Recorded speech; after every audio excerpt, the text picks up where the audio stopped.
ಗಂಗಣಪತಯೇ ನಮಃ. ಶ್ರೀ ಗುರುಭ್ಯೋ ನಮಃ. ಹರಿ ಓಂ. ನಮಸ್ಕಾರ. ಓಂ ಭೂತಾವಾಸಾಯ ನಮಃ.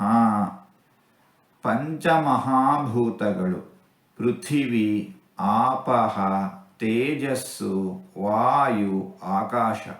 ಈ ಪಂಚಮಹಾಭೂತಗಳಿಗೂ ಆವಾಸನಾದವನು ಭಗವಂತ, ಆಶ್ರಯದಾತನು ಭಗವಂತ. ಸಕಲ ಜೀವಿಗಳಿಗೆ, ಸಮಸ್ತ ಪ್ರಾಣಿಗಳಿಗೆ ಆಶ್ರಯದಾತನು ಭಗವಂತ.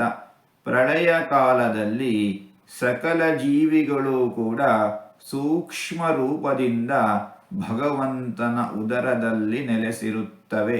ಇಂತಹ ಭಗವಂತನನ್ನ ಭೂತಾವಾಸಾಯ ನಮಃ ಎಂಬುದಾಗಿ ಜ್ಞಾನಿಗಳು ಕರೀತಾ ಇದ್ದಾರೆ. ಹೀಗೆ 4 ತೊದಲು ಮಾತುಗಳನ್ನು ಆಡಿದ್ದೇನೆ. ಇದರಲ್ಲಿ ಏನಾದರೂ ತಪ್ಪುಗಳು ಇದ್ದರೆ ಆ ತಪ್ಪುಗಳನ್ನು ಬಿಟ್ಟು ಒಳ್ಳೆಯದು ಅಂತ ಏನಾದರೂ ಇದ್ದರೆ ಆ ಒಳ್ಳೆಯದನ್ನು ಮಾತ್ರ ಸ್ವೀಕರಿಸಬೇಕು ಅಂತ ಹೇಳಿ ಪ್ರಾರ್ಥನೆ.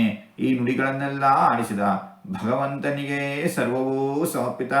ಸರ್ವಂ ಶ್ರೀಕೃಷ್ಣಾರ್ಪಣಮಸ್ತು.